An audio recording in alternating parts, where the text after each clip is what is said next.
welcome once again to Cinemaholics, where we talk about the biggest and best films coming to theaters and streaming online. From the San Francisco Bay Area, I'm John Negroni, chief editor of Cinemaholics, film critic for Awards Watch, The Spool, and The Young Folks. And for my zombie heist location, I think I might settle for Wine Country. From Pittsburgh, Pennsylvania, he is a pop culture writer for Cinema Blend, and he's standing over someone's bed with a gun. That's suspicious. It's Will Ashton. Not my favorite intro, I'll admit, but I'll take it, I guess, given the film we'll discuss in a little bit. You can find more episodes of Cinemaholics, including our full archive, on cinemaholics.com, including written reviews and other bonus content. You can write into the show anytime by sending us an email. cinemaholicspodcast@gmail.com is how you do that. And if you'd like to support our show, help us keep the fun going, please head on over to patreon.com/cinemaholics. We also have a merch page if you want to get hoodies, mugs, t-shirts, or shot glasses with the Cinemaholics logo. Check that out on cinemaholics.com. All right, well, Ashton, lots to talk about this week. A Netflix Zack Snyder movie. Feels like we just saw a Zack Snyder movie last month or so, but hey, we got another one coming right up. Yeah, well, a completely new one. The last one was, I guess, technically a director's cut of sorts. Right. But yeah, this is a brand new 2021 film. Right, we'll be getting into that, as well as Writers of Justice, I think, Danish film. Oh, very much so. Yeah, it's like an action movie we'll be getting into. And then finally, a very interesting indie drama called The Killing of Two Lovers. Before we get all to that, oh boy, I wanted to bring up, I guess like I'm holding your feet to the fire a bit, Will, because a few weeks ago you were like, man, yeah, this the week of May 21st, I mean, what a light week. No movies, nothing's coming out. Maybe we can do our summer preview. I got super excited. I was like, wow, you know, we'll have so many options.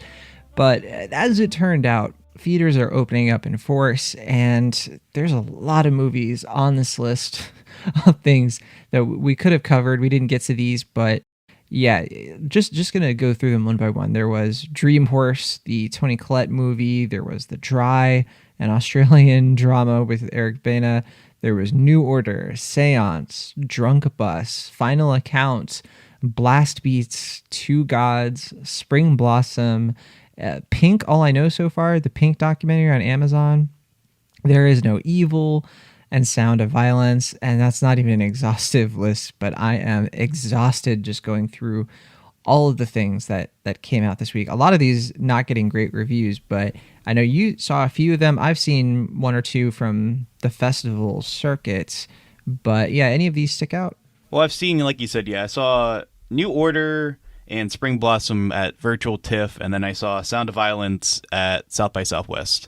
We talked a little bit about Sound of Violence in our South by Southwest episode, so I don't really think I have anything new to add to that conversation. Bad movie. Hate it. I mean, I hate it. Yeah, I wasn't crazy about it. I know you didn't finish it, so you're... but it doesn't really matter, I guess, because it's not like it gets better. But yeah, Spring Blossom I thought was pretty good. Like, it was a decent directorial debut. It's another type of film where I think it's more impressive knowing that the young filmmaker behind it is so young and did all these things. Like, she was the lead actress, writer, director. I think she might have edited the film as well. She's a teenager, isn't she? It's like a teenage movie made by a teenager. That's the pitch. Pretty much. I think she's in her early 20s now, but I think when she made the film, she was like either 19, I think so, or early 20s. Yeah. So, yeah, I mean, kind of another situation where, like, I think the fact that she pulled it off is a little bit more impressive than the movie itself. But the movie itself is solid. I think it's like a decent rental. It didn't really stick out to me of the films I saw at TIFF, but New Order is one that I've really wrestled with. I haven't seen it since, so I can't say that my opinion has like changed over time. But it's one where when I saw it, I was kind of like, I don't know. I don't really know how I feel about this. Like, it's clearly very well made. It's well acted. I do think it gets its point across, but there's such a inherent bleakness to it as far as just like what it's trying to communicate that I don't really know if there's much of a point behind it, because it is so nihilistic and because it has such a bleak view of the world that I just found myself kind of wondering, like, what was the point of going through all that? And I do feel like maybe a second viewing could change my opinion on that, but coming off the festival was just one of those things where I was just like, well, that was depressing. Anyway, let's see what our next movie is. So I think that's a type of film that is not very conductive to a film festival showing, because it's the type of film I didn't really have a lot of time to process and really like sit and wrestle with. But it does seem like a lot of people are really grooving with it. I mean, I've seen a lot of very positive reactions. I'm not. I'm seeing a lot of negative reviews for it. I mean, I have seen some negative reviews, but since the movie's come out, I've definitely seen more positive reactions. I'm just going off of Letterboxd. Like, I'm going just off of people I follow, so admittedly their reactions might be a little bit different than the people you pal around with. Well, I'm looking at reviews, not just Letterboxd. I'm just seeing, you know, like Rotten Tomatoes and everything like that. Sure. I'm seeing people giving this like D+ and like C- and stuff. Sure. Well, I did see there was a trailer for it before Wrath of Man, and your publication, Awards Watch, was proudly displayed saying it was the best film of last year. So somebody, I don't speak for everybody at Awards Watch. I know. I mean, I'm not saying that. I'm just saying that someone in your publication really did like this film. hey, and all power to them. I'm glad they did. Sure. But I'm not quite sure. They didn't say who the writer was, I don't think. But I'm just saying, like, it's one of all the films I saw at TIFF. That was the one I was like, I think I need to see that again just to kind of settle on my opinion, which is kind of an odd thing to say, because that's when I initially saw it, I was like, I really don't want to revisit that film because of how depressing it is. But I don't know. In the weeks and months since, I've kind of had mixed feelings in terms of whether or not it's effective at what it's trying to do. So I'll give that one a shrug. I'll say check out Spring Blossom, though it is fairly uncomfortable as well for different reasons, and you can skip Sound of Violence. All right. Well, the only one of these that I had a lot of interest in and that I probably will see is The Dry. I am kind of wanting to see that one. It's actually playing at our local art house theater. And I was going to mention, you know, they're dropping all these indie films, and they're actually playing Dream Horse and The Dry at the local art house theater. It's open. And okay. I didn't go in. So I went inside to pick up some popcorn for the crew because I'm going to watch Cruella. Saw Cruella twice, actually, which is, oh, really? You know, I didn't know that. That was my vibe this past week. Yeah, I purposely didn't tell you because I didn't want you to judge me. I needed time to, you know, build up to it, you know, process your reaction to that. But I did. I watched it 2 times, and I had the movie theater popcorn with it because the experience. But well, I gotta say, being back inside of the movie theater tonight will be my like for real return to seeing that's right. movie. Yeah, in San Francisco, checking out A Quiet Place Part 2. We're recording this on a Monday, and I'm gearing up. I'm ready. The movies are back. I'm happy for you. Yeah, I was going to say, when we start talking about Army of the Dead, that was my first movie back in the theaters more officially. So that might influence my opinion of said film. That explains why you gave it an A-. I was kind of confused about that, but we'll get to that. No, I'm just kidding. I don't know what you gave it. Yeah. I have heard that There Is No Evil is really good, but I have not seen that film, and I don't think it's playing near me. I know Dream Horse and New Order and Final Count are playing at the AMC near me, which is really weird for New Order and Final Count, but I guess they do tend to play some independent films, so I guess that makes sense. Yeah, independent films like Fast and Furious 9. Of course. We, of course, know, Vin Diesel. Well, they weren't going to play Fast 9 for a little bit. Remember that from last year? Yeah, I remember. Yeah, when they were like, and yeah, the exclusivity window, all that drama. But a lot's changed in the last year. And there you go. I think they also said the same thing about Disney films at one point, too, because they were doing the whole like Mulan premium thing. And they were like, no Disney movies either. And everyone was like, nope.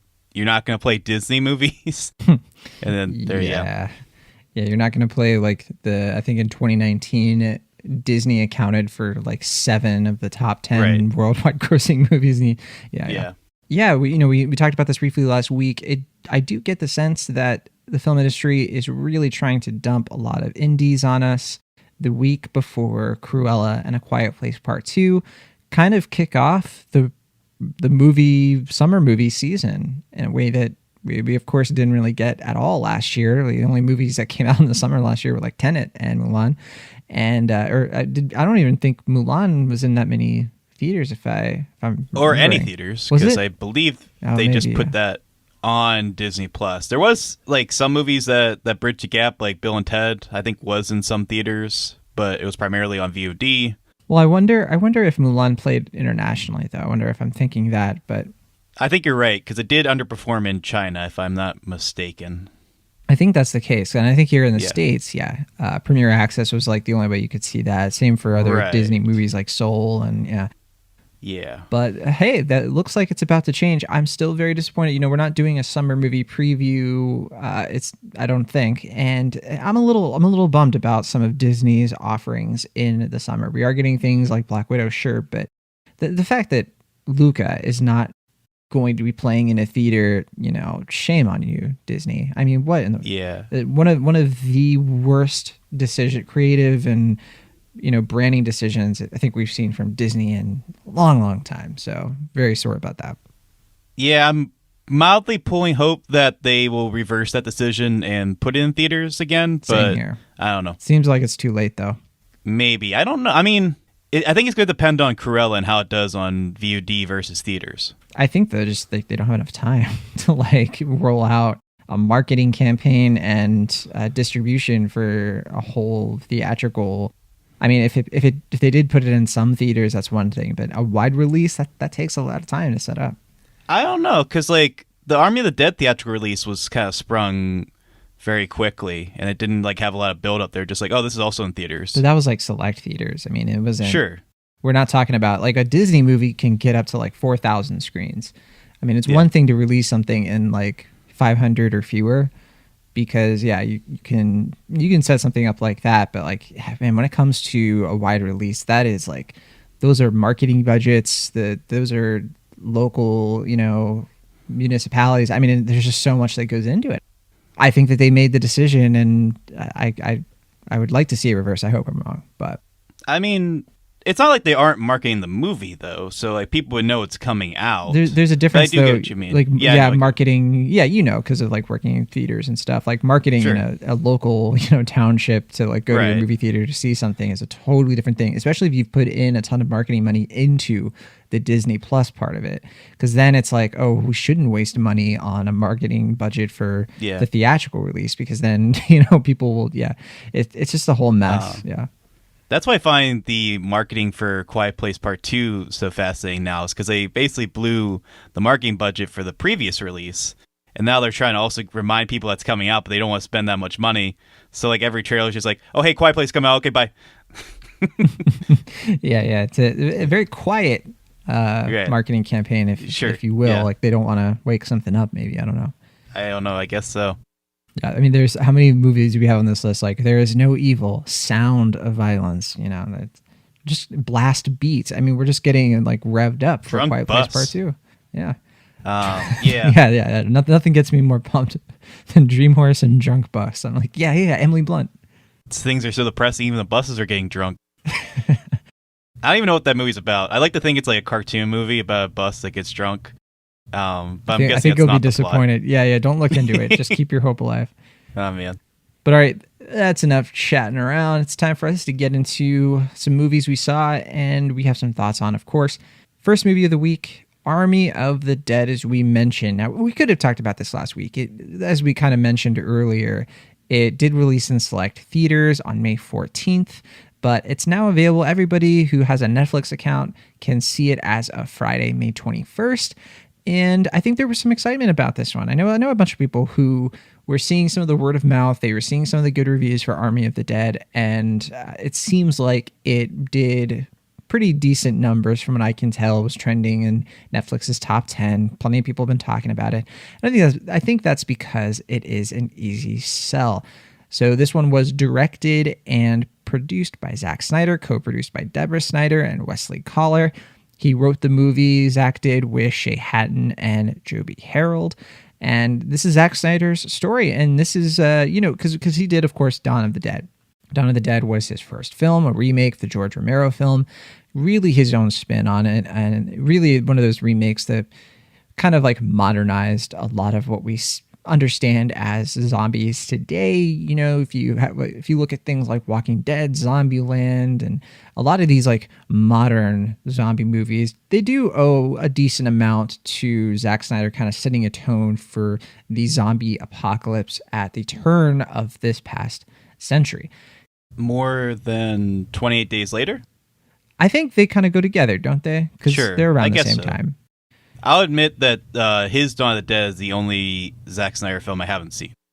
Yeah, I definitely, I definitely have some mixed feelings of that first movie and that Dawn of the Dead, and I love the original, and I think that is a very different movie from this one, Army of the Dead, because this has nothing to do with Dawn of the Dead. It's not a sequel or anything like that. It is just a different, new kind of zombie movie that he sort of built from the ground up, has its own rules, has its own mythology and world building. And probably the biggest difference between the two movies is that Army of the Dead is a zombie heist movie, and they really, really play that up. So the story here is that all of the zombie apocalypse stuff, it all happens in just the beginning of the movie, the prologue, the intro over the credits. We get like the kind of basic, like, okay, how did the zombie stuff start, and how did things sort of proceed? And very cheeky. Yeah, it is very cheeky. They play, Viva Las Vegas over the Richard Cheese. Yeah, it's just like an escape from a zombified Las Vegas. Somehow they've contained the zombie outbreak in Vegas, probably because it's a desert. And we spend most of this movie in the aftermath of all that, action and violence and chaos. And years have gone by, and the people who escaped Las Vegas are actually quarantined now because the government and the public are like, well, maybe you could turn into zombies eventually or something. I will say the quarantining and how all that stuff worked, I think was extremely poorly explained, because I was like, wait, are some people quarantined and some aren't? Why are these people in this camp? It looks like they can just go wherever. I didn't fully understand or get a lot of that, but whatever, that's the setup. So this movie kind of it was a lot for a long time in development hell. Warner Brothers was looking at making it as far back as I think it's like 2007, and they didn't bring Snyder on until way later in the process. But like I said before, I think that this premise is one that like gets people like, yes, I will watch a zombie heist, where basically this group of mercenaries, one of them, the one who's kind of the leader of the group, is played by Dave Bautista, of course, Guardians of the Galaxy, Blade Runner 2049. He kind of leads this group to go back into Vegas, where the zombies really own the place, and try to steal hundreds of millions of dollars in a safe in this like casino hotel. So it's a heist, but they have to recruit somebody who can get into the safe. They need a helicopter person. They need somebody who can like navigate, and they understand all of the rules, and they can do all the exposition. They have like an enforcer of the person who hired them, played by Garrett Dillahunt, who they can't really trust. Yeah, it's that kind of movie. It's very what you see, what you get. I think for me, this movie is really solid all the way up until like the last 40 minutes, and then I started to really check out. And I think my big issue is this thing's unbelievably too long. I do not understand how it is 148 minutes. They could have cut so much, and yeah, it's just excess to I think a frustrating degree, because they had something interesting here, but ultimately I think this one's just really messy. But what did you think, Will?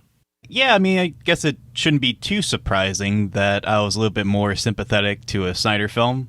I know you were pretty kind on the Snyder cut, but I know in the past we've kind of sparred a little bit in terms of whether or not Snyder is a worthwhile filmmaker.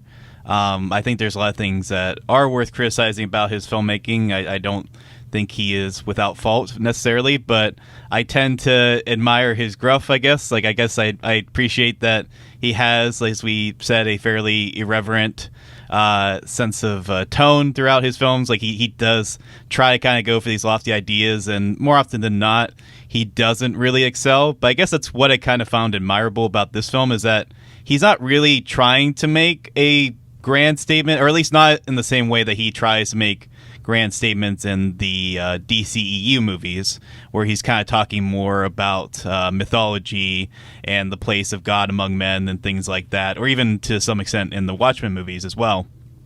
I think this movie is a lot more grounded in terms of just being, as you were kind of mentioning, like basically like Dirty Dozen with zombies running around, which I think tends to work, because even though the characters themselves are fairly archetypes, I tend to think that the cast here is pretty well like I think he picked a good cast for the ensemble. I actually really did enjoy Dave Bautista in the lead role, and it was nice to see him in a lead role. We're so used to seeing him in supporting turns that I thought it was actually pretty nice to see him kind of carry a film, and I thought he did a nice job in terms of having a grounded sense of morality, but also, you know, kind of playing up the heightened absurdity of what is going on around him.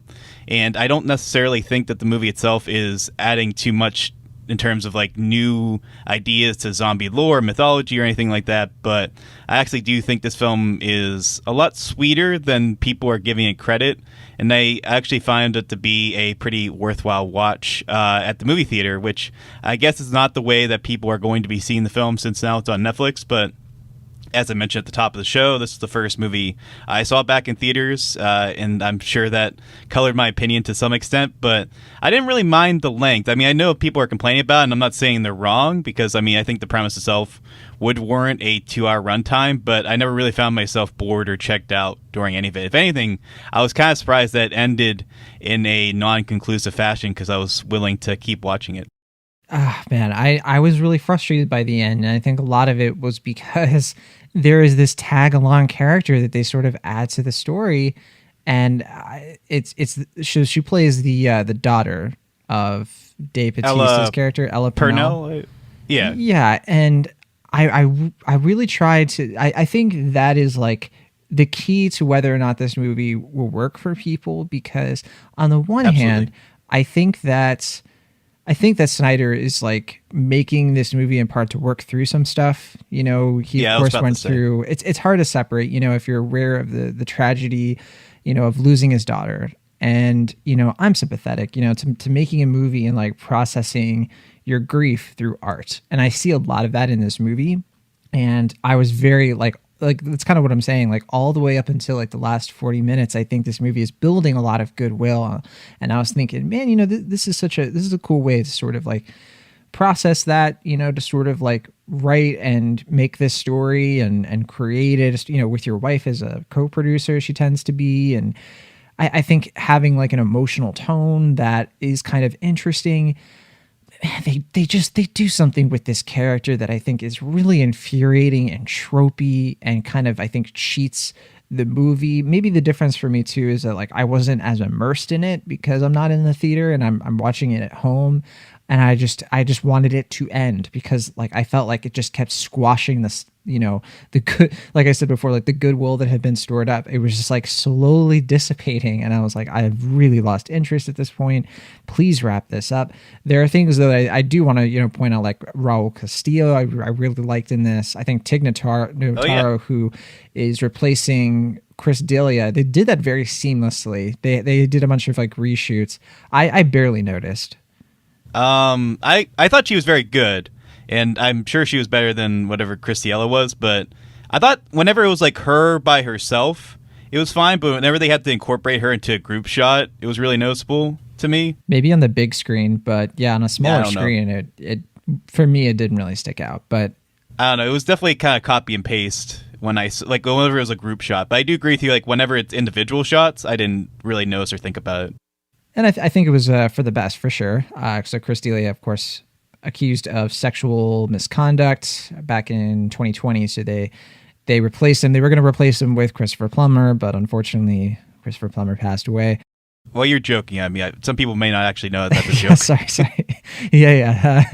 It was like the last time I think I'll probably ever be able to make that joke. But yes. Yeah. Anyway. But no, I thought she was great, and I mean, I really enjoyed her performance. I thought it was very funny. I just noticed at times that she was incorporated into the film. Yeah, and then, you know, there's some other supporting turns in this that I think they're solid. You know, Ana de la Guerra's in this, and Tio Rossi, and it's a good crew. And there's good action in here. There's a scene in particular, kind of like in the midpoint of the film, where somebody who I hadn't, you know, like they had barely even like named her, but she's played by Huma Salim Qureshi. She has like this whole sequence where she is just like kicking butt all the way through like a hotel on her own. And I'm like, yes, this is what I'm here for. I definitely was vibing with the zombie action in a lot of parts. But Will, please, how did you deal with just the incessant talking This movie has so many overlong conversations, and I'm like, why can't you just cut some of this stuff out? It's not that important. The characterization isn't very meaningful. We know that a lot of these people aren't going to make it, so why? Like, this movie could have been so much tighter. I don't know. I didn't really think much about the conversations of it, so I guess that's You more were of drunk a John on popcorn. I didn't have any popcorn during it, I'll admit. Okay. But yeah, because I'm still afraid to take off my mask, I'll admit, in the theater. Like, I'm comfortable being in the theater, but taking it off is where I feel that's the only barrier I haven't really crossed so far. But yeah, I don't know. I honestly didn't mind the conversation. If anything, I felt like that was kind of like the point that we were seeing, like we're finding out their humanity in the midst of this land of zombies. The only thing that kind of bugged me was that they kept introducing kind of like minute ideas that seemed like they were going to build up to things and never really did. Like, at one point I remember they were like, watch out for the zombies, when it rains they can come back to life, and I was like, oh, I thought that was going to come back right, yeah. like at the end, but they were just using that as a reason of like, we can't go back this way. Sure, which I get. I mean, I get that was kind of just like a throwaway line, but it does sound like something that's like supposed to be foreshadowing, and maybe it was at one point and they didn't. But that's the kind of stuff that bugged me. Also, I wasn't totally crazy about the like shallow focus cinematography style at the beginning of the film, at least. Yeah, it was took awkward. a little getting used to. Yeah, I couldn't quite. Yeah, I agree with you there. Because I guess we didn't mention that Zack Snyder was his own DP for this film, which I was going to mention a little bit later for a different reason. But yeah, get ready for slow-mo. There's a lot of it. But basically, yeah, so like if you saw the last epilogue scene, well, I guess the second to last scene in the Snyder cut, and it was like them on the road, and it was like everything's like super hazy, and like, you know, like it looks like they're like in a sandstorm the whole time. It's like kind of like that for like a whole movie, which definitely on the big screen took a little bit of getting used to. I'm not 100% sure why he incorporated that style. I don't know if he just likes that based on how he included into two films, but yeah, I mean, that was something that did take a little bit getting used to, but yeah, not necessarily that it's like incompetent in terms of the cinematography. I think at best he's just sort of like adequate as a cinematographer, but the style of it is just an odd choice, I'll admit. I mean, the campy style kind of works if it's a campy movie, for sure. But I have to say, yeah, there were parts of this movie that were so blurry that I was like, man, this definitely feels like a notch below a lot of the effects in the Snyder Cut, for example. I think, sure. Yeah, it didn't quite have the same pop and elegance that makes that movie so operatic. This one doesn't have to go that far. It doesn't have to reach that high, which is kind of nice. It's kind of nice to see Snyder sort of like relaxing a little bit into a movie with arguably lower stakes. It's a movie that, like, I don't think it has that much to say, and it's not trying to say all that much. It's kind of just walking through the typical beats. And, you know, there is something kind of interesting about like a group of people who you see how like economics and like the oppression of like class warfare is so prevalent in the world that like even surviving a zombie apocalypse, you know, there's no way that you can sort of like pull yourself out of the aftermath. I think that was probably the most interesting thing about this. That does also feel very Romero-esque, which I appreciated. Yeah, I mean, it has glimpses of it, I would say. Sure. But I think that like whenever those opportunities to go even further on some of that material started to percolate, I just think the movie then would like settle back into like all of the melodrama, which I didn't like as much. You know, the like, remember when this happened, and like all of these like dynamics between us characters, and it started to like dive into some of that stuff, which I personally just didn't care about as much. So I thought that speaks a little bit more to, I think, like the messiness of this movie.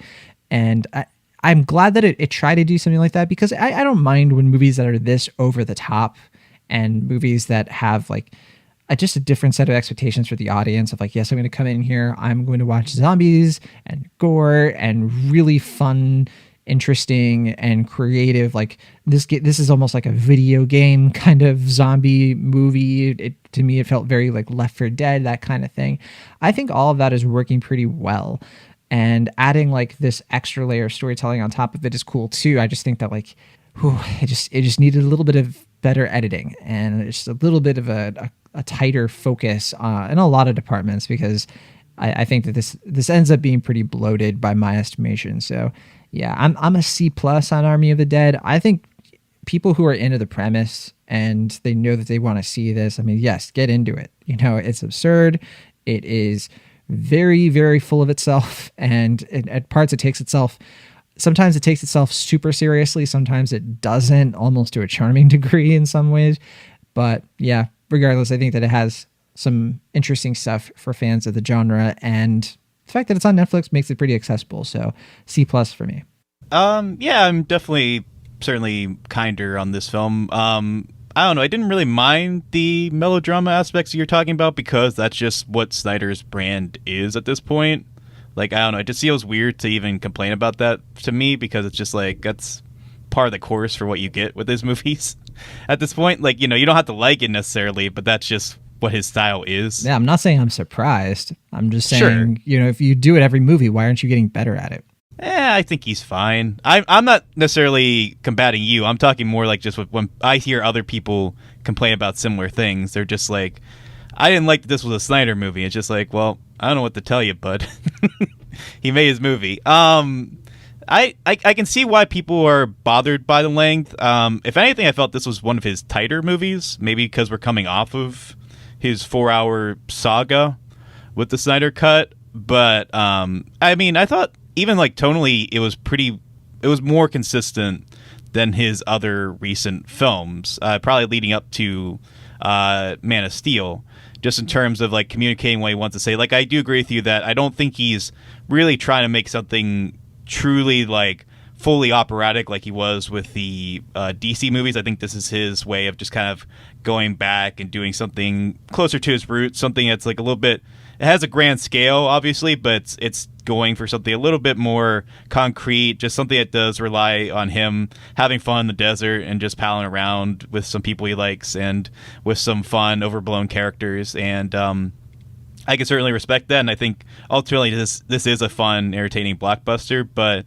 I do agree with you, at least what you're applying, that like I think there is something a little bit deeper going on here. I do think that his relationship, his personal life, I mean, and the relationship between our lead character and the daughter isn't coincidental, and I do think that does result in what I think is actually a pretty touching finale. I mean, I wasn't really expecting the ending to be as emotional as it was. And I think what surprised me is that Snyder, even in a film like this, is willing to be so sincere and have a moment like that is kind of overdrawn and like, you know, is kind of almost verging on melodrama, but it does feel like it's from the heart. And now I think that works to his style, and I found it to be a pretty effective ending. And I think that's the key to why I ultimately, because I was like about a B- throughout most of the movie, just because like you're saying, it's fun, but it's not really substantial or anything like that. But when it got to the end and I did kind of see more of what the emotional purpose of the film was, I found myself willing to bump it up to a low B.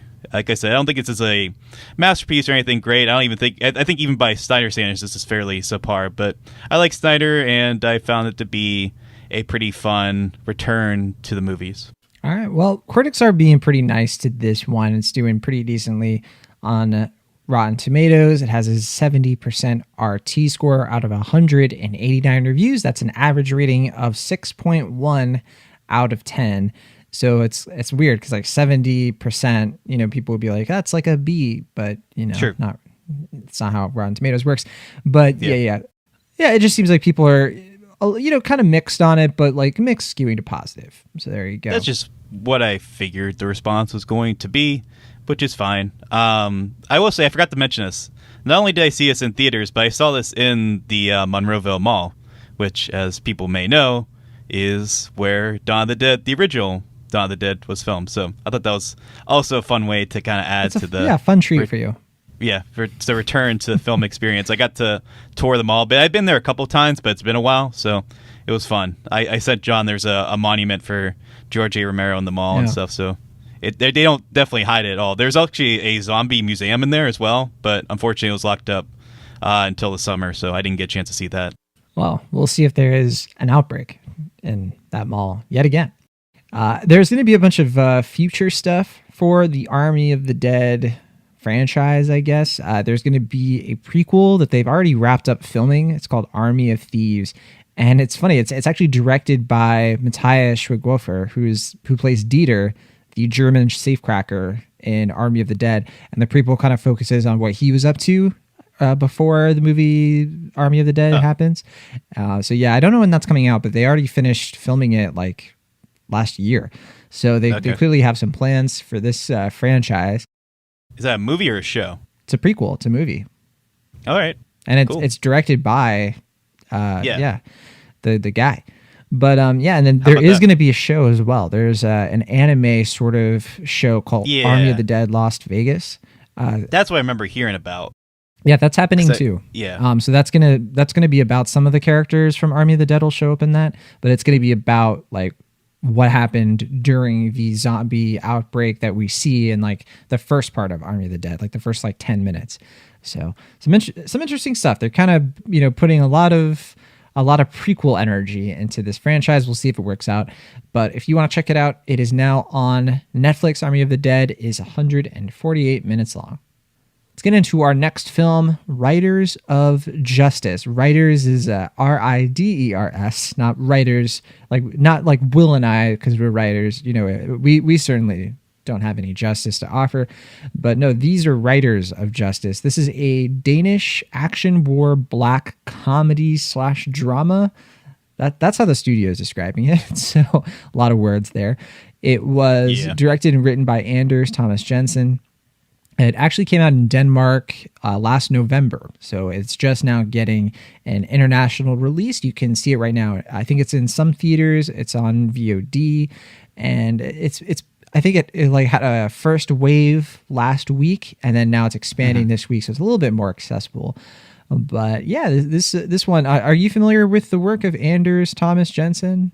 Did he do the Chicken movie with Mads Mikkelsen a couple years ago? The Chicken movie. Like Men in Chicken, the 2015. Yeah, that's it. Was that him? I actually didn't know that was him. I think. I'm not 100% sure, but I'm pretty pretty sure right. That was like a TIFF film, if I recall. Yeah, that wasn't a big hit, at least in the U.S., but I do remember it got some festival love. Yeah, I know he's worked as a scriptwriter in a lot of cases. He was one of the co-writers for The Dark Tower, which we reviewed back in 2017. And I don't think he's directed a lot of films. I think he's directed films kind of sporadically throughout his career. He's been working for a few decades now, but yeah, people could definitely find some good movies in his filmography. Well, he did After the Wedding, which was like, it's not like an Oscar-winning film that got a remake with Michelle Williams and stuff. Yeah. He was a writer for that. Yeah, because he and Mads Mikkelsen, they clearly have like a back and forth. But so this new movie, Riders of Justice, it is kind of an unconventional film. I didn't watch the trailer for this. I didn't know what it was about. I didn't know what I was in for, and there's a lot going on in this. I actually not sure how to set this up or to describe the plot. Do you want me to try? Do you have a way in with this, since you are pretty fresh? So yeah, basically we got Mads Mikkelsen, who is playing this detached, dysfunctional father who is some sort of like army soldier general type guy. The movie doesn't really tell us. It's just like he's dangerous, and don't mess with him. He has war experience. That's basically all you really need to know. Mm-hmm. But because he works so much and because he is has this type of background, he doesn't really have an emotional side, and he doesn't really fully connect to his wife or his daughter. And there is a turn of events where they need to take the subway, which is another kind of correspondence with another character that we'll meet, and something very horrific and tragic happens, and it spirals this sort of like odd family dynamic that sparks this desire to seek revenge on who they believe was the perpetrators of this incident. Yeah, and that's kind of what the general plot of the movie is. Yeah, there's a lot of conversation in this movie because like it seems like even people who have no direct connection to the tragedy itself, they kind of see that it happened and are like, they're trying to work out like the science of probability. And the idea that there could be like centillion reasons for why something has happened, and they're trying to make sense of it. There's actually kind of this like really dense storytelling of trying to reckon with the grief and with tragedy. Yes. Which, yeah, a very Danish thing to incorporate in this film, I'll have to admit. I think so. I think so for sure. This movie very much is about like kind of older, gruff men who kind of find comfort in sort of like this like familial dynamic between friends. It's very like disarmingly sweet, but at the same time, it is also a revenge action movie. There's action, there's gunplay, there's this whole thing where this biker gang is out to get these guys because they start doing some things that get on their radar. And to them, they just sort of see this as like a massive coincidence. But that's kind of what the movie is about. It's about like, are things really accidents? Are there really coincidences at all? Or are there some things that are orchestrated, and how can we deal with that if that's the case? And a lot of this movie focuses on the dynamic between Mads Mikkelsen's character, and not just these gentlemen, but also his daughter, who just sort of sees him as this cold and violent person, and she's struggling because she doesn't want to turn out like him. She's played by Andrea Heck Galderberg. And I gotta say, I really dug this movie. I thought that it was so refreshing, and it was such a kind of a cool idea. It's just like a different kind of movie that you aren't expecting. It's also a Christmas movie. Like a little bit, yeah. I mean, it's bookended by like Christmas celebrations, and it is a cold movie that's kind of happening with Christmas in the background. So I say it's a Christmas movie, but yeah, sure. I really dug this one. Yeah, I mean, when I was told about the film, I was kind of under the impression that it was like another John Wick kind of thing. Like, this is Mads Mikkelsen's John Wick, which is like cool, I mean, I love vigilante movies. We talked about Nobody a few months back, had fun with that. And I was like, okay, yeah, I'm down with that. And then when the reviews came out, at least stateside, it's like, oh no, it's kind of more of like a dark comedy, almost like a Coen-esque kind of thing. And I was like, oh, even better. Like, hell yeah, why not? And then when I saw the film, I realized it's not really either of those things. It's its own kind thing. Of more, right. But I can kind of see why people were making those comparisons. Like you said, like there is like that kind of sense of like, are we just kind of like pogs in a system? Is there like a kind of like cruel reasoning for why things play out the way they do?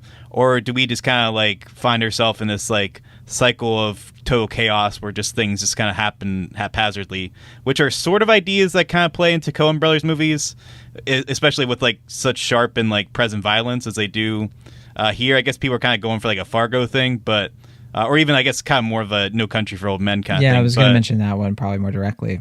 Yeah, but I think like you said, yeah, it's kind of more of its own thing because like we said, it's such a Danish type film to like have characters like you said, like these like sad sack middle-aged guys just like spend like at least 40 minutes to an hour just kind of like try and discuss why they can't talk about their feelings.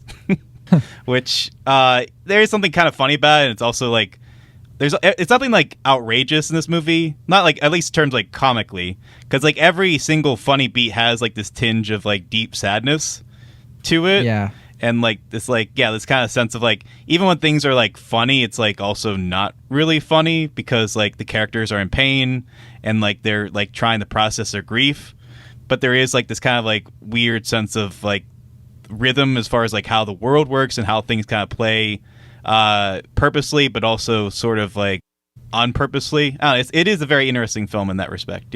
Yeah, it's hard to compare this to something like John Wick and Nobody, just because like it starts to like paint itself as like, oh, it could go down that road, but then it brings up the fact that no, it's an ensemble. It's about all of these guys, and it's more about like them kind of coming together under the guise of a revenge thriller, because I think it has some of the emotion of something like You Were Never Really Here, which that movie was meditating on the impact of what violence does to us. And I think that this movie is kind of doing something similar, but in different genre or with like a different sort of plot setup we've seen a lot of times, Yeah. where like you were never really here was sort of like the typical, the taxi driver, the vigilante anti-hero, and sort of bringing that deeper sensibility, that deeper conversation on, you know, why do we get so much enjoyment and thrill out of these types of movies. This movie's kind of doing that, but for like a Danish dark comedy. So like, I think that's why I think it really works for me, because I'm all about that. Like I'll take that any day. I think like a lot of movies try to go for the Coen brothers thing, and this is not a direct one-to-one, as you said, and I think that's why it ends up being, I think, better than just a remix of those kinds of movies. So sure, yeah, I really I have such a heart for this movie. I'm sad that a lot of people won't see it because they're like, Danish movies, subtitles, no thanks, and then that means we're probably going to get an American remake that butchers the whole thing. Yeah, I was trying to think, like, would it just be Mads Mikkelsen again if they did a American remake? But I'd rather just not. Just don't do it. Do a remake because the American version is going to be inevitably worse. With that said, I'll probably see whatever the American version of Another Round is, I guess. Yeah, and that's only to say the only reason I think it would be worse is because this movie is so Danish. Like, it doesn't really quite work. Well, so if you is try to make Another it Round. Sure. I mean, I haven't seen that movie, but that's what I've heard. So I understand kind of like it's possible to do remakes and to make them work, but I don't know. I think this movie, from beginning to end, the vision behind it, the sort of point of it, all of that is very specific. So I think like if you were going to do an American version, I think you would have to really rewrite it with understanding American gun culture and like the way that like we process these things is so different. A movie would really have to reckon with that, and I think it would just end up being a different movie altogether. Yeah, I mean, especially when you compare it to You Were Never Really Here, like that's a film that's intentionally trying to be subversive of the vigilante genre and like really break it down to its core components and be like so why do we really like get drawn in and keyed to these type of characters and these type of violent personalities? This film, I think, follows the template of a vigilante movie a little bit more strictly, but like you said, it does flesh out the characters and the thematics of it to the point where it is like it's kind of reckoning with it a little bit more directly and having more time to just have characters really suss out like what exactly they're trying to find in life and how they can really make sense of these terrible tragedies and stuff, which is not the most appealing way to sell a film, I will admit. As we're discussing, I don't know if we're really selling the movie the way we should, but I mean, I will say, like, even like we said, like, even though it is a fairly dark and depressing movie, it is pretty frequently funny as well. And I think the action, generally speaking, even though it is a little far in between at times, it is generally pretty good. Like, I think it's well executed, better than I guess I anticipated going into this. So I think generally, all around it does work. Yeah, you know, I did think it was a bit downbeat, but I felt like the most depressing aspects of it were, I didn't think that it was like a super persistent thing. Like I didn't feel depressed the entire time watching this. I don't know. I felt like there was always like this kind of lightness to what was going on, and it would get broken up by more serious moments. And maybe I'd have to rewatch because I think it just sort of depends on like your mindset going in, maybe. But I'm just saying that to the sense of like, I don't know if this would be like a comfort watch for people. Sure. That makes sense? Yeah, no, I think the movie's smart about how it balances the characters, and I think it's a pretty well layered script in terms of like realizing when they need to focus on Mads Mikkelsen's character, like his brooding and his kind of like tough-willed lived existence, and when they have to kind of focus on the like smaller, more optimistic characters, and you know, the other characters who have their own kind of individual quirks, but they also have their own personal baggage and trauma.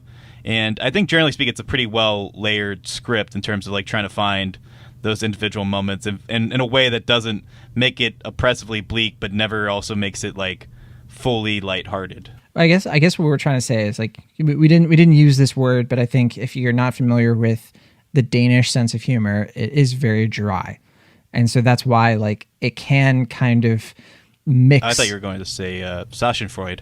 No. Which I was like, I don't know if that really fits, but yeah. No, I'm saying just like I think the dryness of the humor can actually be so close to the line of something that's so sad. So I think that's why it connects and it works pretty well, so that like the entire movie, it doesn't feel jarring or anything. Like you're not bouncing between tones. It always feels like it has just like this constant tone. Because like even because you mentioned the other characters kind of light and optimistic, but I mean even Mads Mikkelsen in this, he's still kind of quirky. Like he has his own sort of like upbeatness to him, or not even upbeat. That's a terrible word for it, but it's just like he has his own personality that isn't just constantly brooding. That's only part of it. He has a worldview, I think. I don't know if it. I mean, his personality is kind of clipped and like fairly like he has like a very like kind of direct way of thinking. Like he's not as smart as the other characters, but he does have. There's like a logic to the way he thinks. Sure. And how he's able to like not overthink things. Like he's in a situation where like this is what the world is. This is what we need to do. If things go bad, you have to do this and then get out. And it's like that works because the other characters are like direct opposites. But I do agree. I guess quirky. I don't know if that's a word I would use, but I can see what you mean by it. But yeah, I can see what you mean. Sure. I think that if I do see this movie again, it's going to be at Christmas. And if you are curious, like, oh, John's vaccinated now, what is it like?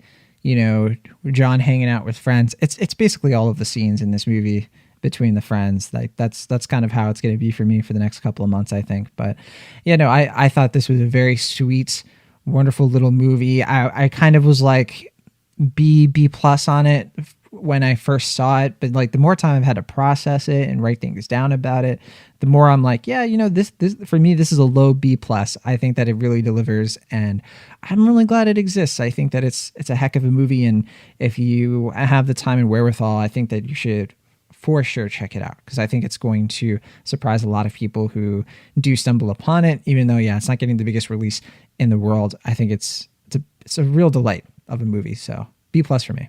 Yeah, I mean, similar to you, I guess, in that it kind of took me a minute to really sit with the movie and figure out what exactly it was doing. Because at the beginning of the film, it has like an odd way of opening up, and it kind of takes you a minute to be like, okay, like how is this really connecting to anything we're doing here? But as the movie went along, and I kind of figured out its rhythm and what it's trying to do, it did endear me, and I do think that's also the script, like I said, and then the direction, but also just the cast here. I mean, obviously Mads Mikkelsen's great because he's always great, but everyone else around him I also think is very good. I'm not as familiar with them, so I don't know their names, but I think everyone here is pretty well cast and they fit the part pretty well. Even when I was like worried that characters are going to be a bit stock, I think they find a way to flesh them out in pretty organic and lighthearted and endearing ways. And yeah, it all results in a pretty oddly warm and sweet film, considering the heavy thematics and the just general stark violence of the film. Yeah. It does result in a pretty worthwhile watch. Though I will say, if you watch the film, do not rent it on YouTube, because they only offer the dub version. And I tried to find the subtitles on it. They didn't have it, which really made me mad. So if you're going to watch a movie, don't watch it on YouTube. All right. Well, that is Riders of Justice. It has a 94% on Rotten Tomatoes out of 66. It reviews average rating of 7.9 out of 10. I think that, yeah, critics are certainly saying it's worth a watch. It's getting some good reviews here. Well, that doesn't surprise me. Sure. It's a very critic-friendly movie. Yeah. Well, I think it's going to satisfy a lot of critics who want to see something kind of different. It definitely scratches that itch. And so, you know, a lot of people are going to give it a pass because, like, it is trying something different and doing a good job at it. So it's worth, you know, giving the positive. I mean, grade. if you see the poster and it's like, oh, this is John Wick with Mads Mikkelsen, and you realize it's something a little bit more heavy and thoughtful, it's like, oh, okay, yeah, it makes sense. They're going to, like, kind of be more receptive to it. But I do think there is general wide appeal for this film, regardless of that. I agree. If you want to check it out as well, it is just under 2 hours, 116 minutes long. It's available now, I believe, still in some select theaters, and you can also find it on VOD. All right, our next film is one that I've been very anxious to talk about. I think this could be the next big fight. Actually, no, I think you might like this one too. Which is interesting because I was the one that was pushing for this film. I mean, you brought it up a few times. But I was looking forward to it. I just wasn't like sure, super like gotta see it, you know, anything like that. Sure, I just feel like when we were talking about like a week or so ago, like things we should cover, I was like, I'm hearing really good things about the killing of two lovers. Well, that was just a timing thing. I wanted to do a whole bonus episode, but we just couldn't work out. Yeah, Sure. it wasn't that I wasn't excited about it. I was just, But I think like, I'm talking about even before we proposed a bonus episode. Like I was just talking like for the next week or last week's episode. I was like, hey, this is one that we might want to put on the radar. And you're like, I guess I can probably get a screener for it. You are distorting reality a little bit here. I am not. You're making it sound like you came to me with like just like a little change bucket of like spare change, John. Like, I don't know. I remember it being a little bit more flippant like that. I was like, oh, I guess there's killing of two lovers, but who cares? And I see I'm doing the same thing. See, I would review the tape, but go ahead and check or introduce this movie. I mean, all right, The Killing of Two Lovers, and this is probably the extent of the heat between the two of us. But yeah, this is a new indie drama. It was written, directed, produced, and edited by Robert Machoian.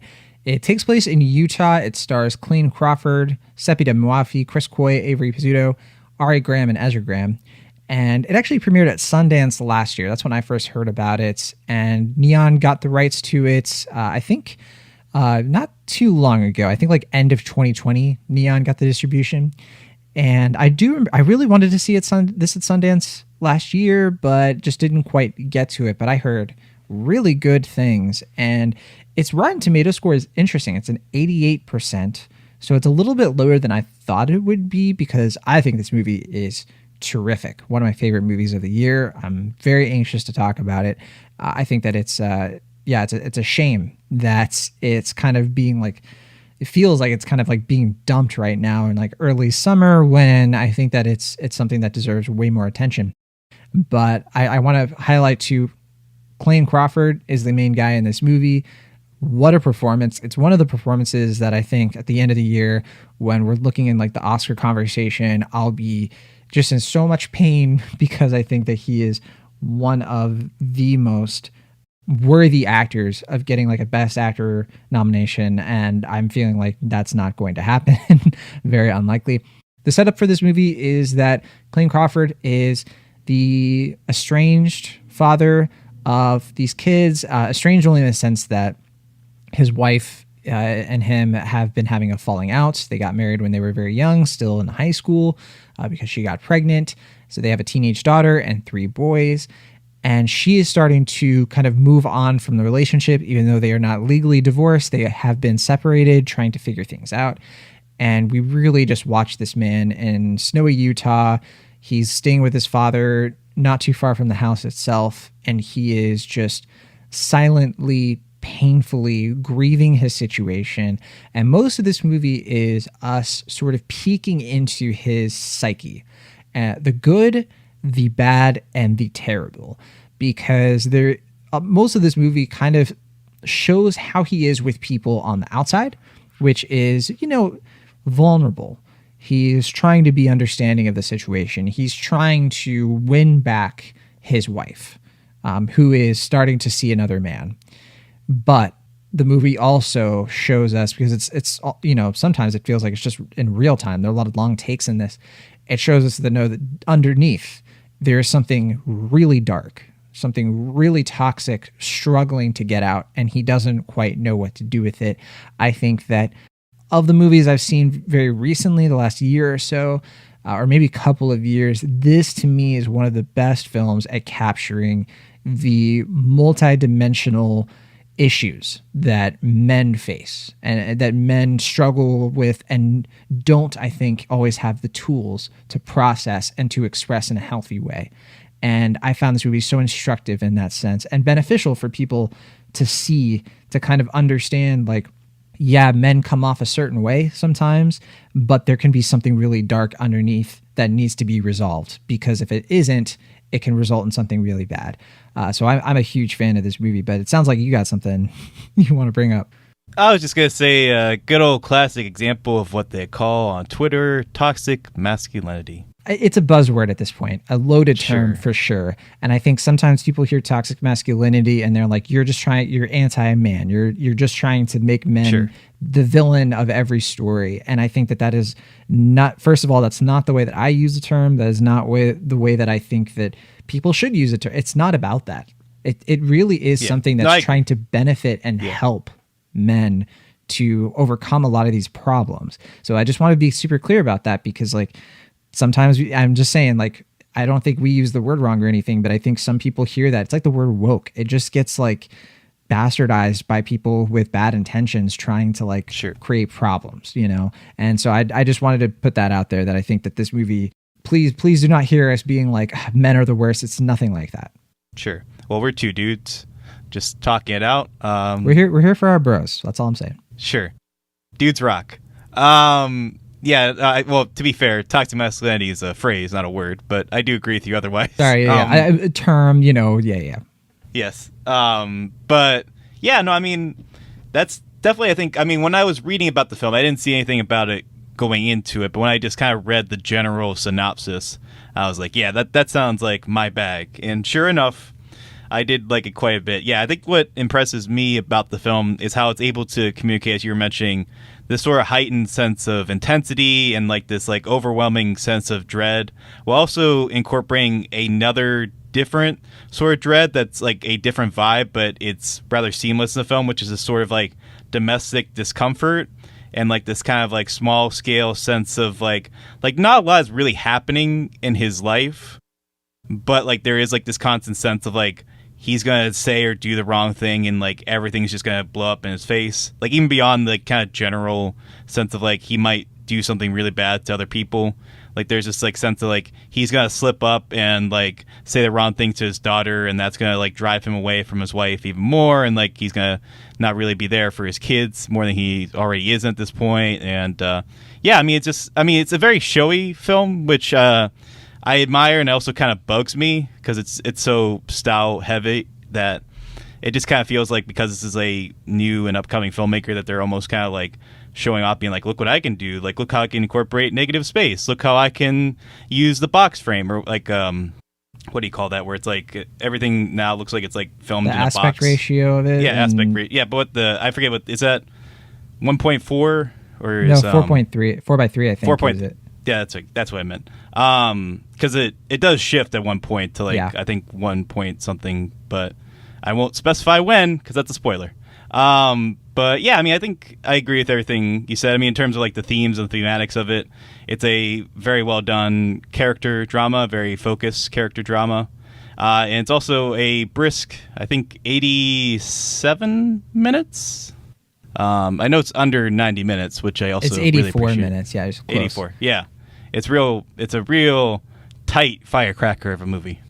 It is. Yeah, there's no fluff in this whatsoever. Yeah, to me, it's like kind of the reverse of The Hateful Eight in terms of its cinematography. That was a movie that had these massive landscapes for only part of it, but then like most of it was interior. So you had like a 70 millimeter like widescreen experience, but interior, indoors. This movie has a lot of landscapes. It has a lot of this movie is spent outside.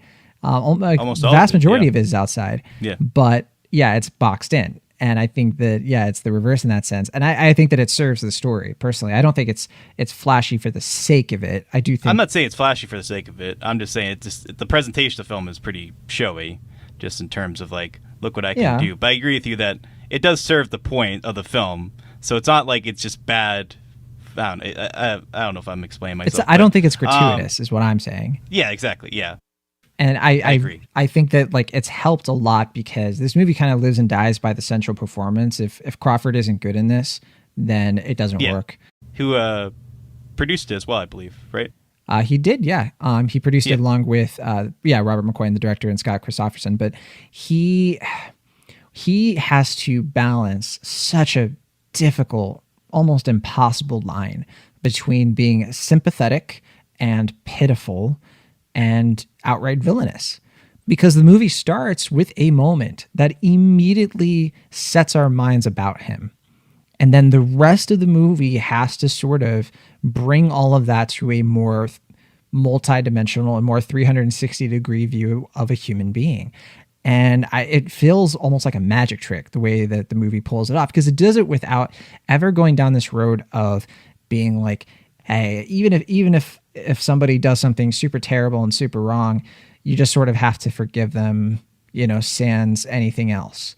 And I think the fact that the movie is so tight and it avoids that problem, I think is the mark of a really focused filmmaker who had a lot of confidence in what he had to say. And I think that, man, this movie is just devastating. Like watching this dad with his kids, and just like the painfulness of niceness, this like halfway insincere, like congenial performance within a performance where he's being a certain way in order to get something he wants. But the thing that he wants is something that is like understandable. Of course he wants to, save his marriage. He wants to be with his kids. But I think, the movie also reckons with his intentions of him trying to like win back his marriage. And I'll just say this movie's last like 15 minutes were just jaw dropping to me. Like I thought I had this movie figured out, and I still am like processing kind of where it goes from there, how it deals with certain things. And it's just, it's a knockout for me. Yeah. I mean, I wish I was as positive as you are, but I definitely agree that everything that you're saying is key to why I find it to be a very good film. And I generally just tend to enjoy films like this that tend to be very specific in their focus and have a very intent point, but they also find the sort of dry and dark humor of their kind of sad and as you said, pathetic main character. It's a very kind of like Jody Hill type thing.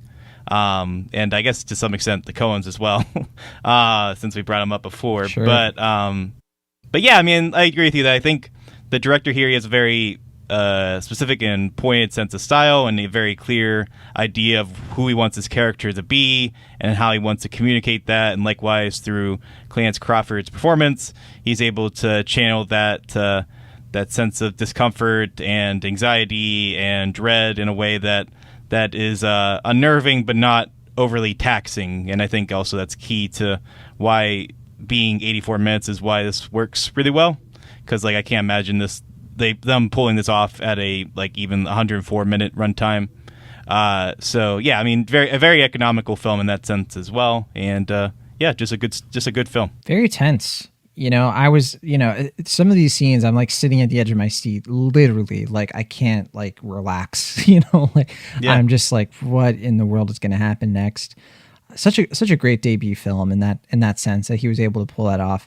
I was very compelled by it. And, I kind of got into this in the beginning. I just think that there's something so simple, but also so valuable about a character study like this, where I just think that sometimes I just get the feeling that the demons that men face are sort of like written off or downplayed. And there's a real problem with violence and how men use violence to sort of like get past their emotional hangups. And I think ultimately that's what this film is about. And I think it actually has something a little unconventional to say about that, in a way that kind of surprised me. I think it was headed toward an ending where I think that could have been totally trite and definitely not the kind of like where it ends up being like one of the most claustrophobic scenes I've ever seen in the outdoors. Like it really is one of those things. And I think toxic masculinity is the way is certainly an effective descriptor, despite the way I think some people misuse that term. But to me, I see it more as like a masculinity in crisis more than anything else. And I think that this movie is just trying to like reckon with that. My only issues with it will hold me back from this being like a home run in every sense is I think that the father character is a little underutilized. I think they kind of drop some threads with that. I think they maybe end the movie a little bit too soon to maybe get into the dynamic between the father and son. I think that's kind of just like spoken about, but it's not quite, I don't know, it doesn't really go anywhere. Where I thought that was kind of a little misleading almost. I'm not sure if that's fair to say, to be honest. I don't think it's misleading, but I think they could have done a little bit more to set up this character to make the ending hit a little bit harder. Yeah, I mean, to me, it would make sense to bring the dad more into it because ultimately it's a movie about dads, and I Sure. just think that he's barely a side character. So yeah, though to me, just felt like a missed opportunity, if anything, but doesn't wreck the movie whatsoever. I mean, just based on how the movie chooses to incorporate his character at the end, it just kind of feels like they could have done a little bit more to set that up, especially with the lean run time. But sure. Yeah, I mean, I don't think it's ineffective how they incorporate him in the film as it is. But yeah, I've said a lot. Clearly, I'm a big fan of this movie. I hope a lot of people watch it. And I don't think, I'm going to give it a pretty high grade. I don't think everyone's going to have the same experience with it. I think some people are going to maybe not love this movie as much. I could see some people being bored by it because they're just not on its wavelength. I could see that happening, and that would be a shame. But I hope people check it out anyway, because I think that it's a worthwhile experience for sure. So I'm an A- on The Killing of Two Lovers. Definitely one of my favorites of 2021 that I've seen so far. What about you, Will Ashton? B-, C+? How are we feeling? I'm not as high as you are, but not too far from it either. I'd give it a firm B+. I just think it generally works the way it's intended to, and I found it to be appropriately unnerving. I did find its presentation maybe a little too flashy. It did almost take me out of the film at times, but at the same time, I think it's very smartly executed. I think it knows exactly what it wants to be, and by and large, I think it pulls it off. So, good stuff. I just said B- to guard my heart. Also, we didn't mention the sound editing in this. There's some of that kind of incorporated that. Yeah, the score is really unique. It is. Hey, this is a whole episode of movies that are their own thing, in some ways, at least for some of these movies. But yeah, I thought that it was pretty effective. Whenever like these like sound cues started happening, I was like, and it was a very weirdly, almost like unexpectedly effective way of getting into his head that I just found different in a good way. You say all these movies are different, but at their core, they all are about like these hyper masculine men who have troubled relationships with their daughters. I mean, isn't that like most movies in general, to be fair? Sure, but it's just like they're very specifically all about that. So it's just kind of a fascinating thing that like, tonally, they're all over the map. Yeah. But like at their core, they're all kind of similar at the same time. They do have a running this episode of Cinemaholics has a running theme. That is to be certain. Daddy issues. Yeah, dad issues for sure. All right. Yeah. On that note, Killing of Two Lovers, it is available to watch. I believe it's in select theaters and VOD, I think. I'm not 100% sure about that. I think you can watch it on VOD right now, maybe virtual cinemas. It is just 84 minutes long, as we mentioned. And that'll do it for this week's episode of Cinemaholics. We'll be back next week to talk Cruella, Quiet Place Part 2, maybe a few other things. Thank you as always for listening. Connect with us on all the social media stuff. You know what to do. All that stuff's in the show notes. And yeah, hopefully we'll be able to get back to the theaters a little bit more regularly. I hope that will be the case. Will, when is the next time you were going to be back in the theater? Do you know? I don't. I'm going to try to go at least one more time before the weekend because, like you said, at some point I have to see Cruella and A Quiet Place Part 2. So at the latest, seeing one of those two probably on Friday or Saturday, but I'm going to try to go at least one more time before then, hopefully. Sounds good. And yeah, if any of you listening are planning in the theater, of course, be safe, be cautious, make great choices, all of that stuff. And we'll see you next week. From the Internet California, I am John Agroni. And for Internet Pennsylvania, I'm Will Ashton. See you next time.